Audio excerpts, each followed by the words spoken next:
Good afternoon, ladies and gentlemen. I'm Major Johnson. I'm the Public Affairs Officer from the 21st Theater Sustainment Command. I want to welcome each of you here today to this event. In just a few minutes, we will have a number of our senior leadership come down and speak with you. Just know that we're going to have each one of them say a few words initially, and then they will step to the side, and then after everybody's spoken, after everyone has spoken, then we will open the floor to questions. So whatever questions you might have. There may be limited time once they've all spoken and answered the questions to do any individual interviews, but we will check with them and see if they still have availability. Some of them have other engagements that they have to go to immediately following this one. We will still have some folks on the ground, some of our senior leaders that are in charge of this unit, the port operations, as well as the overall sustainment will still be here for you all to talk to as well. So stand by for just a minute. I've been told that they have just arrived down here, so they will be here in just a moment.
All right, ladies and gentlemen, today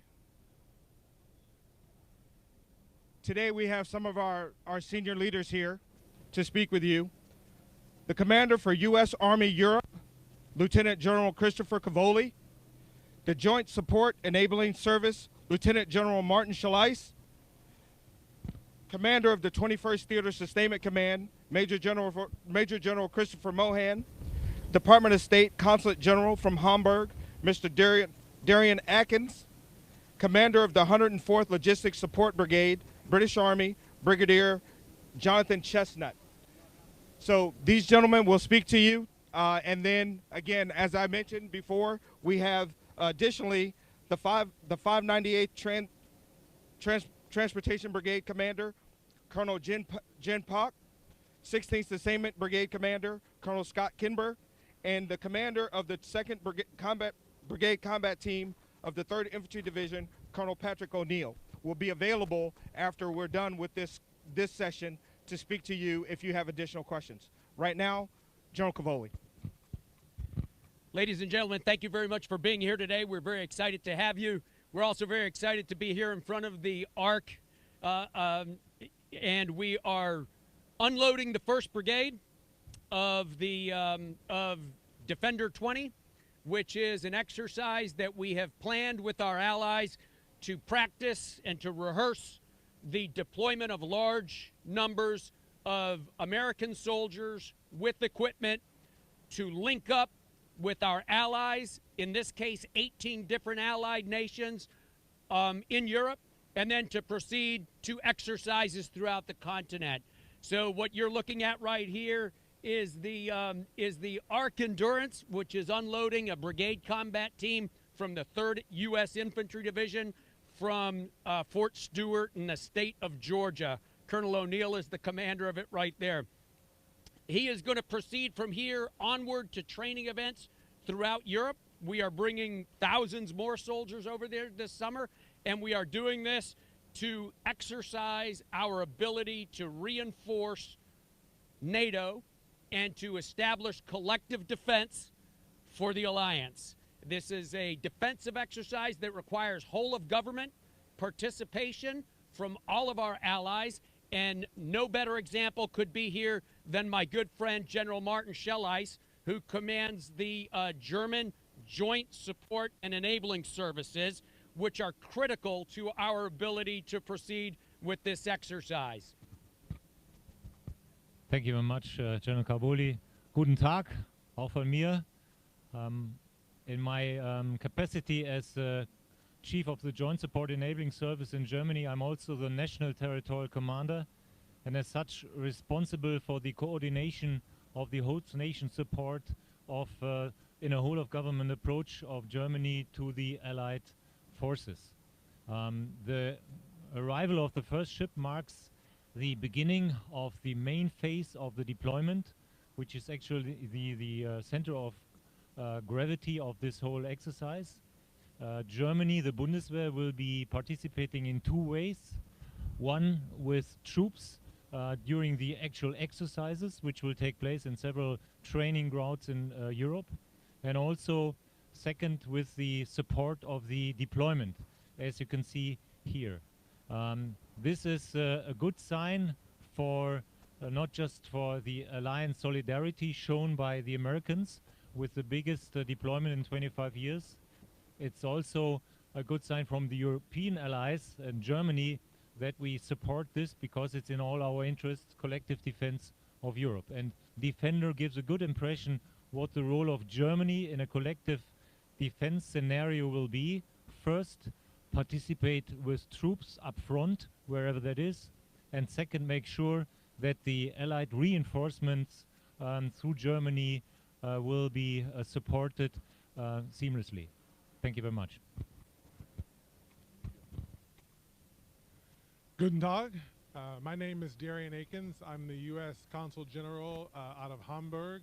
I'm responsible for all of northern Germany, which includes Hamburg, Bremen, Niedersachsen, Schleswig-Holstein, and Mecklenburg-Vorpommern. Yes. And I had the pleasure and the opportunity this morning to greet U.S. troops coming from Georgia in Hamburg, and now I'm here to see the offloading of the ship here and the first equipment coming into Bremerhaven. And it's just a demonstration of the extraordinary coordination and cooperation that this exercise demonstrates. I'd also like to just commemorate the fact of how important Bremerhaven is. I mean, this is a port where immigrants going off to the New World have come through. Several million have done so.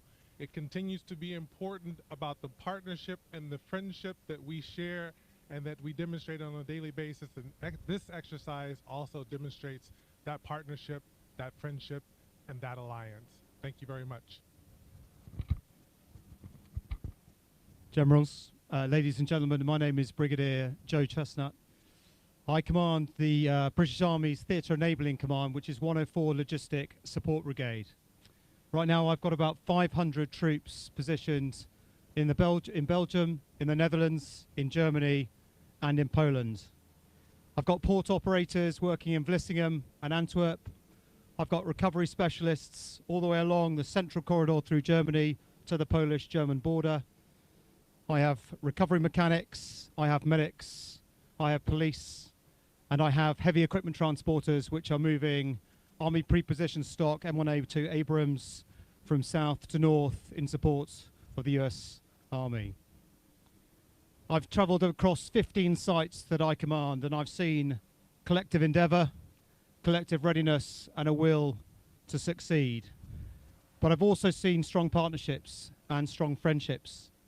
And those have endured through a series of training events before we deployed. It's through long-standing and shared understanding of how we work and operate alongside each other. We've rehearsed well, and we are now ready to deliver the US from its forts to its ports, from its ports to the ports, and from the ports to the foxhole. And we stand ready to deliver that on behalf of you, General. Thank you. So now we'll go ahead and take some questions.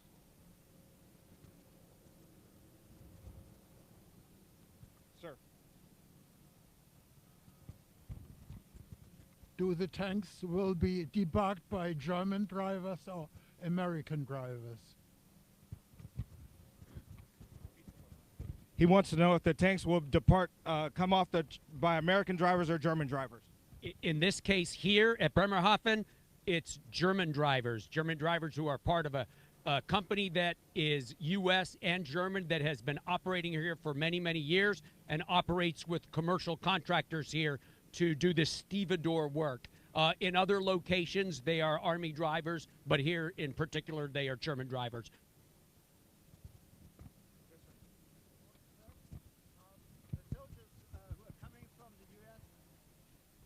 Good morning, NDR television. The soldiers who are coming from the US, the 20,000 men and women, do they coming by plane or by ship? That's a very good question. So, first of all, the 20,000 U.S. soldiers will come from all three components of the U.S. Army: the active duty component, the reserve component, and the Army National Guard component. So it will involve the total Army. Second, they will come from a multitude of different forts in the United States. They will come out of 5 different seaports and move their equipment to 8 different ports inside Europe. The soldiers themselves, some come on the ships as supercargo, as many young men and women did on this ship. Some will fly in. The vast majority will fly in and then link up with their equipment here. And others will fly in and draw pre-positioned equipment that we maintain in storage here. Yes. Thank you, sir. I have a question to you, General. Yes, please. We all witnessed the occupation of the Crimea in 2014. Is this Defender 2020 a close reaction on these events in 2013? Thank you. Defender 20 is really about us. It's about the alliance. It's about the alliance's ability to come together rapidly to conduct operations at any point of need, any place across it. The scenario we operate against is a NATO standard fictional scenario. This is about us being able to conduct our operations. Two more questions?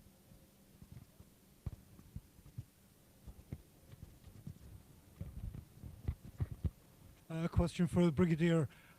Which British units do we actually have here in Bremerhaven? So there are none here in Bremerhaven right now. So I've got port operators in Vlissingen and in Antwerp ports, and we'll be ready to receive both UK and US RoRo ships in about the next 14 to 21 days. Thanks. I've got a question to the General. Do you think the Russians want war? Which general? We have a couple up here. This general?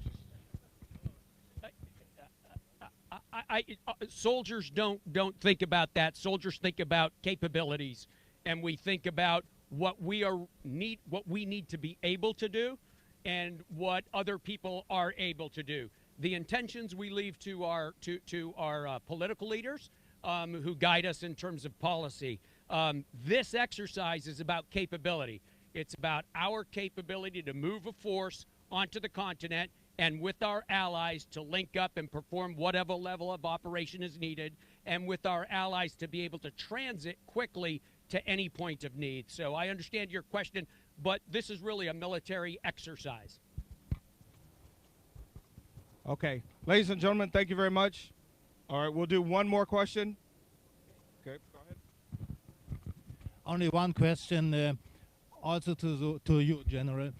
When this Defender 2020 is finished, what happens with the tanks? Are they remaining here, or are they going back to the United States?